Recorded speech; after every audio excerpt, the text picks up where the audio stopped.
Hello, my name is Shaw. Enjoy.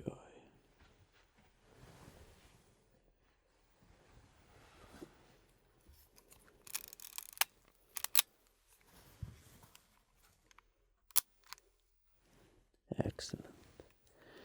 Hello, and welcome to another ASMR video. And in today's video, I wanted to just have a little rant about one of my favourite hobbies, and that is film photography. Now, I am a big supporter in the old classic film style. I love the way film stock looks. I love different film stocks, and I just love the challenge in a way that film adds to the party. Yes, at random certain points I'll throw in a couple of the camera sounds just so it's not just me mumbling. But anyway, film cameras, why I love them. And starting off with this one actually, and I believe this is the oldest one I got. I love film because it is, well, it came first in essence. It beat digital by many, many years, and film, in my opinion, still holds up to this day. It's just a magnificent format, and this camera here, for example, I believe this one, the Kodak Retinet, or Retinetta, I should say, whatever pronunciation. This, I'm sure, was from the 1950s, and yes, it does have a few scratches here and there. However, it is in fully operational order now. If you have a camera from the 50s, so that would make this 50, probably about 70-ish years old. Works basically like brand new. There's no light leaks, there's no problems. All the dials, the knobs and the buttons work. And yes, it shoots still on 35mm film format. I somehow don't see a digital camera surviving 70 years and still being able to shoot. But I'm not a camera expert. I just enjoy taking classic snaps. But yes, this is a prime example of when something was made to last. This was structurally sound. Everything works. Everything is clearly high quality. If anything, the most decaying thing about it is the leather strap. And even then, it's still the original and it's still in good nick. And what's funny about this camera as well is... Oh yes, actually, I should correct myself. When I said everything works, that's technically not true. The film counter dial, that's obviously just not necessarily worn away a bit, but it basically counts 2 frames and sometimes 3 frames every time you wind it on. So it is a little tricky to keep count. However, that doesn't bother me too much because I just keep winding it on basically until the film stops. Because, you've got to expect, these old vintage cameras, they still work fabulously, but sometimes there is a couple of, minor things that need a bit tweaking. Anyway, this was the oldest film camera I own. I've only used this a couple of times, I will admit. It's quite tricky because you have to, well, I say quite tricky. It's very tricky. I don't have a focusing ring or a proper light meter, and this requires a light meter and a focusing thing. So basically it's a bit of guesswork and a tape measure when I use this one, but it does make some lovely images. Anyway, let's move on to the next camera.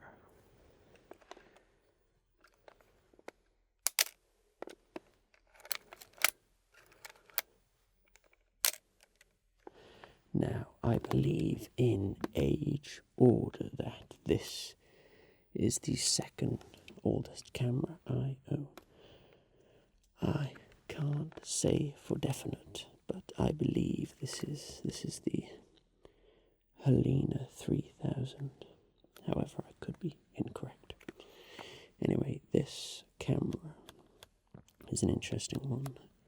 Unlike the first one from the 50s that does work and is in very good working order, this, however, unfortunately, isn't so much. If you look closely, the actual top of the body comes away, allowing mass amounts of light to come in, which is a serious problem, obviously, because the light will ruin the film, unless you're going for that interesting kind of light leak style. However, this is quite an interesting camera. Unfortunately, I'm yet to use this camera, but if I were to use it, once the film is obviously correctly loaded in, I would just cover this camera basically completely in tape, because it's unfortunately kind of falling apart. However, it's still in fully working order. All the buttons, the dials, the focusing rings, the aperture settings, everything still works on it, but the only problem is it's falling apart, But to be fair, what can you expect from old vintage cameras? Even though I did just, well, I'm kind of contradicting myself here saying the last one, held up time, but obviously this wasn't, let's just say, wasn't built to as good of a build quality as the first one. However, this is still quite a good camera. This is another manual one, so you will need an additional focusing device. It comes in 3.5 feet, 5 foot, 7 foot, 10 foot, 15, 30. Shutter speeds, bulb, or up to 30, 60, 125, 250 shutter speed, with an aperture range of f2.8 to f16, which is a pretty good range actually for a point-and-shoot camera. And I do find it very funny when you look through the rangefinder or viewfinder, you can actually see in the bottom corner the lens of the camera, which is a very strange design. But so when you're framing up your shot, you can always see the bottom ring of the camera, which is fun. But anyway, that was this next camera. I have a total of, how many do I want to? I have a total of 5 film cameras, and I got a feeling that my collection will ever be growing. But that was this one, quite a fun one that I'm yet to use. However, once I do use it, wrap it up with so much tape, I basically need to invest in a light meter and a focusing thingamabob. I can't remember what they're called, but I need to, because if I want to use these classic cameras, obviously, it's basically all guesswork. But anyway, that's this camera. Let's move on to the next film camera. Now, this camera here is a beast. This is the Pentax K1000. I think a very famous and very well used film camera.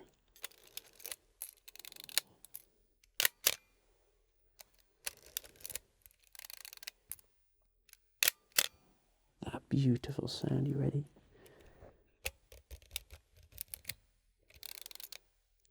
There, on the wind back.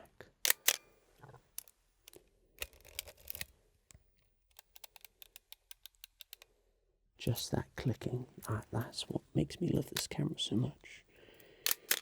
But anyway, unlike the first two, this is, you want nice photos, you use this one. This is not actually my go-to film camera for nice photos. I will do that next. However, this is a beast of its own. Very solid design, and I've taken some pretty nice photos, I'm not going to lie with it. Very happy, unlike the other two cameras with their viewfinders, or rangefinders, I can't remember. Damn it, I call myself a film camera enjoyer, I can't even remember.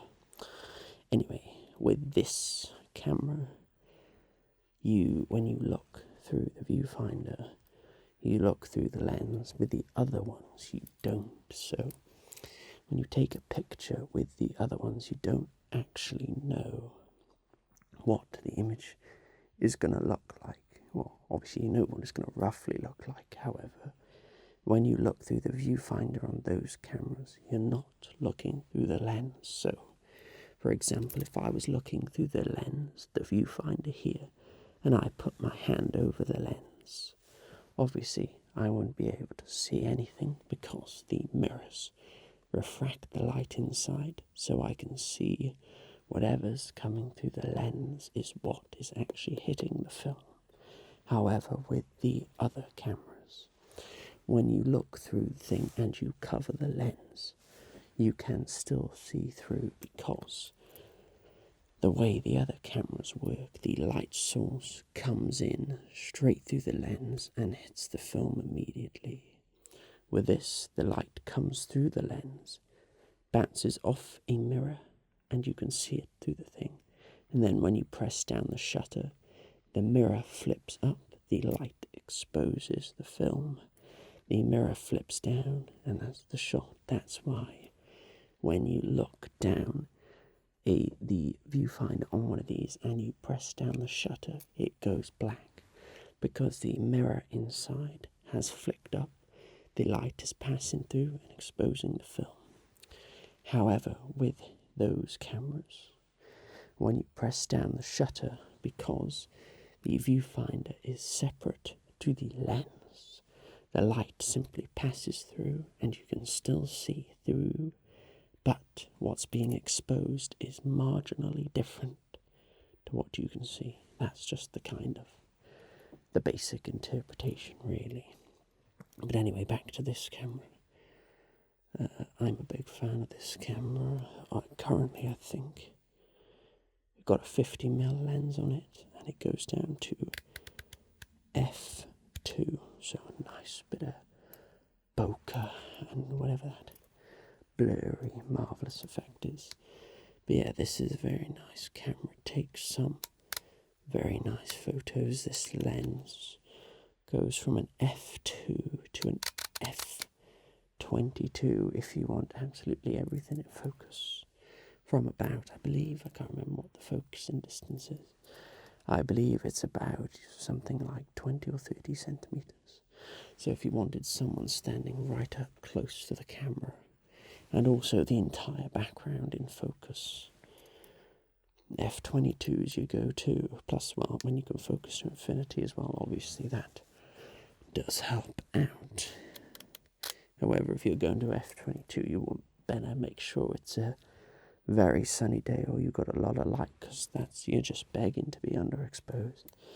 And being underexposed on film is actually not as good as digital. When you shoot digital, obviously when you're underexposing, you can crank up the shadows. There's a bit more data stored because you're working with basically ones and zeros. However, film is a physical thing. You can't just, you have the film and you go, you know what I'm going to do? I'm just going to edit them out, Obviously, when you scan them through, you can put them through Photoshop or do whatever you want, obviously. But because film is physical and digital cameras are digital, they work in ones and zeros and they can restore a bit of data. But also you can argue that's not technically true, because film can have a higher dynamic range, so it can capture more information from the shadows and the highlights. But I think the majority of people say it's best to slightly overexpose than underexpose, or expose for shadows and let the highlights do what they got to do, because you can gain a lot of information back from film. But that's also very much dependent on what film stock you use, because if you go for maybe like a super cheap film stock, the dynamic range would be terrible. However, if you go for a super expensive film stock, it could be terrible as well. That's why you need the correct exposure. But anyway, I'm ranting on a bit long. This camera is very good. However, my next camera, my favourite film camera, the GOAT film camera, is this one. The bad boy I've got here, the Olympus OM2N. Now, this is my go-to for getting some nice, crispy photos. It's even got, well, when I bought the camera, it came with this bottom mount. It's like an electronic winder, and it also comes with a grip. However, I don't actually use the bottom. If I were capturing motion, say for example a flurry of photos, yes, I could plug it in and it might be useful. However, I keep it on the camera because it allows me to have a really good grip, because I don't like to rush. I find a lot of peace and comfort shooting film photos. I don't like to rush my shots. I like to, wherever location or wherever I'm going, I like to really stop, input the details. Not, what am I talking about? Input the settings, for example, aperture, shutter speed, get the focus, and there's something just satisfying about, I would say, winding it on, but it wasn't pulling hard enough. Terrible. Something satisfying about just the emotion of physically winding the film on that you just don't get in digital. When you have a digital camera, you just, and it's over. You know, there's no patience, there's no framing. Obviously, there is some of the most famous photographers ever are using digital, and I do shoot digital cameras as well, because, well, film is just very expensive and I can't afford it, basically. And, you know, I've even had to invest into self-developing all my stuff, but I do really enjoy that. But that's a whole separate method to, you know, I quite like stuff like, you know, Lego sets, stuff like that, because you have to follow strict set rules. You have a picture, and what you make is you follow it. That's why I quite like film developing, because it's all offset times. For example, water temperatures. If I'm developing black and white film, the water temperature has to be 20 degrees. You've got a tiny bit of leeway, but you want it to be 20 degrees. If I'm developing colour film, for example, C41, that can be, well, technically it can be developed at a few different times, but you want it at about 38, 39 degrees, depending on, obviously, film stocks and stuff like that. But you need water regulators. I got a little sous vide machine, so I can keep a constant water flow, which I might have to maybe make a good video actually explaining how I develop my film sometime. But anyway, there's millions of done of how, you know, people self-develop. Anyway, way off topic, but this camera, I do really like it because it's just makes really crisp images. It's nice. I love the grip to it. It's, you know, I feel like I can comfortably. Obviously, I would always have the strap on. I thought I'd just take the strap off, obviously, just to make it look a little nicer. But if I were to ever do, I'd have the strap wrapped around my wrist so I could comfortably hold it like that. So if I am, not that I do run and gun, but if I were to quickly take a snap of something and I already know the rough settings, I could hop up, bang, and I've got it.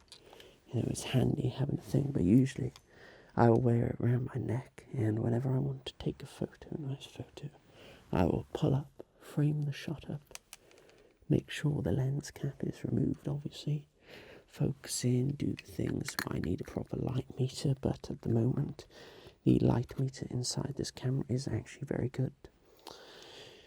And yeah, take it, and I believe this came from either 1975 or 79, I believe, the Olympus.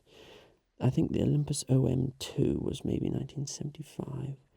This, the N version, I think maybe 1979 or something. But yet again, this camera's almost 50 years old, and it works fine. I've got no light leaks. Everything works on it, the light meter, the battery, even this, the mount, the battery-powered mount, even that works absolutely fine. I just need to put batteries in it if I want to use it, but I enjoy winding the film on. But anyway, this is really nice for anything really, portraits, landscapes. When you take it off, the camera actually looks a lot smaller, it looks a lot bulkier with the mount on. But anyway, regardless of the point, my final film camera, the final one I got, the most recent one I got. And I got this one because I literally just love the look and feel of point and shoot cameras. And it's this, the Kodak Ektar H35. Now this camera is great because you just wind it on and click. Wind it on and click. And that's it. It has two buttons on it, the shutter button and flash on and flash off, and that's it. I know this video probably sounds like a massive marketing campaign for film cameras. However, I am just genuinely passionate about the whole film thing, and I believe it's a dying thing and we should bring it back because it's just very nice. But anyway, this was the most recent film camera I got. It's a half-frame camera, so this has saved me quite a bit of money. Usually I like to roll my own film, and I like a 24 exposure reel, because I feel sometimes with 36 I get to about the 30 frame mark and I start rushing the end ones just to finish the roll if I go out and I just need to finish it instead of it just being sat in the camera. However, with a 24 exposure, I find that I go out, take some nice shots, and that's just the perfect amount of frames. But with this bad boy, because it's half frame, I can get about 48 photos for a 24 exposure reel. Obviously they're half frame, so the resolution is decreased a little bit, but it doesn't bother me because it's film, it's not meant to be perfect. And obviously the best way I like to think of it is with the flash and no flash. If you're outside, no flash. If you're inside, flash. And it's something about when you see those pictures of people's faces being completely whitewashed with a flash, their eyes beaming, and the background super dark, just, I don't know, something classic and magical with it. But anyway, I believe that's enough ranting for one day. I could be here all day talking about this. Maybe if you did enjoy this video and you wanted me to make a longer one, I could probably just mumble on about this for hours on end. I could even turn into something else. But anyway, I must stop myself because I have many more videos to film.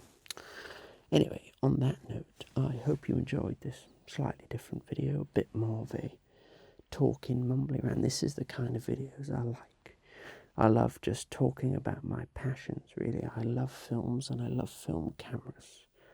You know, and if anyone wants me to direct a film, I really want to direct a film. That would be my number one goal in life, to write and direct my own film. So anyone sees this in a few years' time, they think, damn it, he's gone off and he's become a multi-millionaire making some of the greatest films ever. We should have snatched him up while we could.